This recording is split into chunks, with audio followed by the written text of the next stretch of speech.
anniversary of Unapologetically Woman. We're celebrating phenomenal women all across Kentucky who make no apologies for their perspectives or the impacts that they're making in the community. Today we're celebrating my friend Debbie Link. Debbie is a wife, a mom, an educator, an advocate, and the executive director for the Child Care Council of Kentucky. Unapologetically Woman, Debbie Link, that's you. Welcome. Thank you. Congratulations. Thank you. I appreciate you having me. So you are brand new into your role of the executive director. How's that going? It's going great. You know, I've been with the Child Care Council for 16 years, so moving into this position was nice. I'm thankful that I had the opportunity to do that. So it's been a ride, but it's been great. So you came into your position right after we were going through the entire COVID pandemic. What was that like for you? It was hard. You know, we had a lot of reassuring to do for child care providers. So what we do a lot of technical assistance. We also do training and things like that. So in order, you know, to really ease the minds of parents and teachers and staff and everyone that we can safely take care of children and do this every day, you know. It was a challenge, though, to do that. Well, and that was a scary time, too, and I know that it caused the Child Care Council, you know, tremendous amount of stress because it is hard to make families believe or feel like they are safe when there's so many uncertainties out there. Yeah, there was a lot of unknowns at that time, and so it was really challenging because we didn't know the answers, and we didn't, you know, we were learning every day. So, you know, to educate, and we would teach or explain something to a provider one day, and then the roles may change the next day. So you had to roll with it, and you know, really kind of be ready and prepared to kind of spin if you had to and make adjustments. So. What kind of changes in operations have you guys made? So for us, you know, we're kind of going back into the normal thing. So we did a lot of online training. That was it still remains a big platform for us. So people kind of shifted to doing their training online instead of face-to-face. So now we're trying to get back into doing face-to-face trainings where, you know, teachers come back and learn and can gather together and learn from each other. You know, that's what we kind of lose with the online piece of it. So we're excited to kind of get that going back again.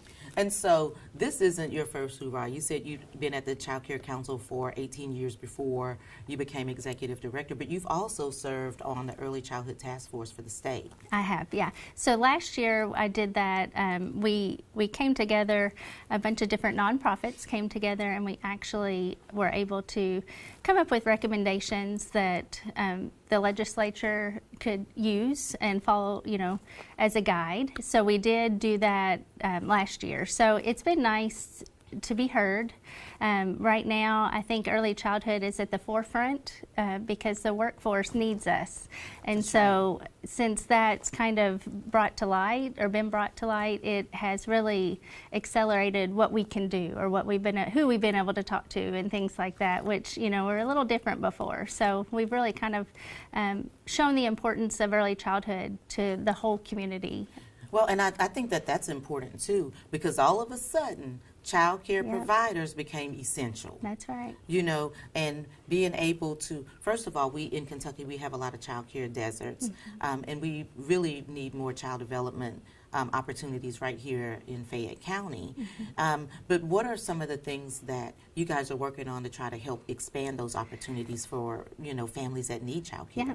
So we actually are part of the Family Child Care Network, which is a statewide network of providers. So the Family Child Care Network is just what it sounds like. It's really recruiting in-home family providers that may want to, you know, watch a handful of kids instead of opening a big center. So what that does, though, it's a small business. So it's actually, you know, we come in and we help them get ready, we help them prepare, and then they have a licensing visit. It's still regulated, it's still a regulated child care center. So it really is a bridge between, you know, the gaps that we have. So in a desert, a home could be a family child care provider where you may not have the funds or the resources to open a a big facility. So this is kind of the opportunity for us to really grow this network, because we desperately need child care providers right now. We just don't have space for all the kids that need it, that right? need For it. families to be able to go back to work That's and, right. you know, provide for their families. Yeah. And so one of the big headlines has been teacher pay Yeah. and the wages. And I know that you've been a big advocate for increasing Absolutely. salaries. What do you think that will do for the workforce? Well, we have work to do. We still have a lot of work to do for that, because right now an early child care provider makes a median income of about $22,000, and that is not acceptable. You know, we really need to try to increase that, and the only way that, you know, we're going to be able to do that is with the support from the state. You know, we're going to have to get some kind of supports in place for them to be able to really make a living wage. So that's kind of some of the things that we are working on in Frankfort. I'm wondering what that will look like, because in order for child care providers to be able to pay their staff an increased salary, they would have to raise tuition rates, Right. you know, and how do you keep that from being unaffordable? Would that be some of the supports from the state? Yeah, those are some of the things we want to maintain. Right now, the rate for child care assistance is at 85% of the SMI, and we want to maintain that. We don't want it to go back down, because when it goes down, then families lose child care and they can't go back to work, because it's a cycle that they get in, you know. So we want to make sure that they have what they need so they can go back to work. Families can go back to work. Centers can get paid. We would like it to be looked at a little differently. Right now, it's not looked at as a cost analysis for providers, the rate that child care assistance is paid on. So we would really like for it to be based on what it actually costs to run a center. You know, there's a lot of costs that you don't think of, you know, so we're really trying to educate people across the state, whether it's the legislature or, you know, just families, that the reason that it is expensive is because we want quality teachers. We want to pay them a livable wage, you know, and we want them to feel like they are important and they are doing the work that is most important. You know, they lay the foundation for their learning for the rest of their life. So we really need to kind of refocus, I think, of where we spend money. You know, I think that early childhood needs to be funded, you know, so that we can do that. And so when you're not doing that work, you're doing work on the home front, because you've got 2 boys. I do. Tell me about them. So I have two boys. Andrew is 22, and he's getting ready to graduate from University of the Cumberlands with exercise sports science and with a coaching degree, and then he's going to go on to PT school. And then I also have a freshman in high school. He's at Great Crossing in Georgetown. We live in Georgetown. They both play soccer. Keep me busy with that. So Soccer mom. Oh yeah, big You're time. busy. Yeah. You're busy. Yeah, so it's fun though. I wouldn't have it any other way. And so what does Chris think about you being in the position that you're in? He loves and all of the work that you're doing. He's my biggest fan. Thankfully, he's always been a supporter of me, you know, and so to really push me forward and let me know that, you know, you can do things and you can do hard things, and, you know, it's great to have that support system. You know what? I love that he tells you can, or reminds you that you can do hard things, because I think a lot of times women kind of get, I don't know if afraid is the word, where we think that a task is too big for us. Yeah. What do you think about that? Well, obviously, I think, you know, when we talk about early childhood, we've got a lot of big tasks. So Yes, I you think do. that, you know, if we're really going to make a difference and really make systems change, we have to really be loud, you know, and we do have to go and use our voice. And I had to learn that. It's not something that comes as an easy skill to me. You know, you really have to learn that. I can train on early childhood all day, but when it does get a little intimidating sometimes. So to know that, you know, you can do hard things is important. And I would like to teach our kiddos that, you know, so as they're growing up, you know, yeah, it's hard, but you can do it, you know, so that's... Absolutely, and you're using your voice, whether you're comfortable or not, Right. you know, advocating, you know, at the legislative level for the needs of early childhood education in the state.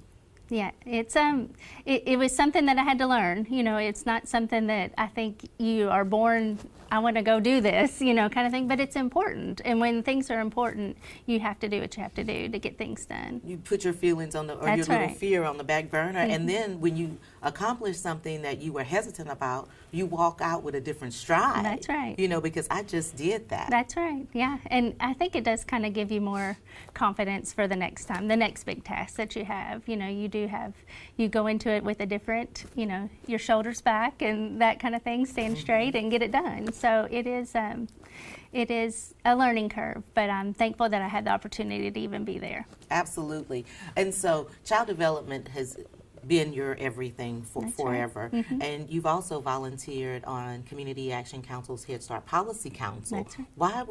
Why was volunteering in that way important for you? Well, I've been around community action and their works for as long as I've been in the field, really. So, you know, to be able to be a part of something bigger, to be a part of something that's doing such good work, it was easy for me to say yes to that. You all do so many things, from families to getting jobs to the children, educating the children, that, you know, it's embedded in what I believe in. So it was an easy thing. Well, for we me sure to do appreciate you, because not only did you serve on the Policy Council for 100 years, you've also transitioned to our Board of Directors now and is serving in a different capacity. Being on the board for Community Action was an easy ask for me. I love what they stand for. I love what they do. It's making such an impact in the community that I wanted to continue to be a part of it. Well, and you serve as Community Action Agency. We have 17 different counties where we provide Head Start and early Head Start services. You serve as our education expert on the board. Yeah, and those are big shoes to fill, and I'm so thankful that you all believe in me. So I do, and it makes you humble. So I'm thankful to be that. And so then, when you're not doing all of your work, the work that you do for others that's so incredible, you like traveling. I do. What's your favorite place that you've been? I always want to go to the beach. So, you know, I do. There's lots of places. Any special beach? Well, so or just any beach will do? Well, St. John's is my favorite beach that I've Okay. been to. My husband and I, you know, had an opportunity to go on a little cruise and do that. So it's special to me, kind of thing. So it's beautiful. But to go anywhere the water is, you know, even the lake is fine. But it's peaceful, something peaceful about that. Do you think it brings you like a freedom or a place where your mind is absolutely free and it's not racing? Yeah, it is hard to decompress sometimes. And so just the sound of the waves and reading a good book, you know, it's always something that brings me peace. So do you have do you have a list that you're checking off of all of the beaches? Do you keep count the number of beaches? I need to do that. Yeah. No, I can see you having a map in your office with strings going across all the beaches. I do have a map of the states and the countries, kind of thing, that we've been to, but not a lot of countries, but mostly states. But it is fun to you know, bookmark those and check them off my list. But yeah, we've been pretty much, you know, east to west, so that's nice. But there are some places I would like to check off that list. So let me ask you this before we go. What kind of soccer mom are you? Are you a sit on the sidelines, or are you one of those moms that's really in it cheering, going for it? My kids wish that I wasn't the one that was over there cheering. He, in fact, said something to me the other day. Mom, I can hear you on the sideline. I can hear what you're saying. I said, that's the point. You know, so that is. I'm coaching you over here. Right. So, well, and it's all uplifting. I just wanted him to know that I'm always going to be his biggest fan, you know. And so to me, I'm going to cheer whether you want to hear it or not, you know. Yes, I I'm going to be that. behind you, and I'm always going to be there for them. So I think they know that. I think, you know, at the end of the day, if I didn't cheer, they would probably ask why I wasn't cheering for them. That's so, right. Yeah. That's right. I know So. they want you there, but they want you there quiet. Yeah. You know, just get over there and be quiet, and don't embarrass me in front of my friends, and don't try to coach me from the sidelines. Those are all things that my kids have told me. Yeah, I can see that too. You know, anytime you raise athletes, I think that sometimes they wish that I didn't have the personality that I do, but it's the way it goes. And you got to have it all. That's right. So, Debbie, before we go, I always ask, For people, young women, young girls that might be looking at you and thinking, you know, I'd really like to do some of the work that she's doing, what kind of advice would you give them?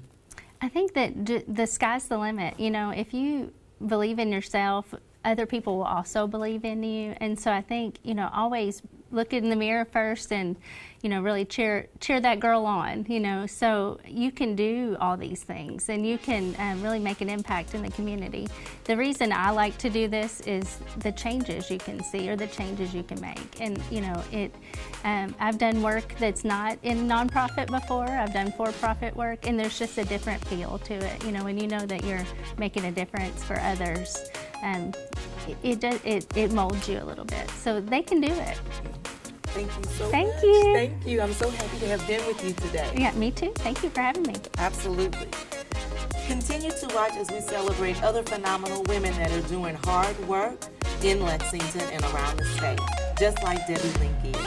I'll talk to you soon.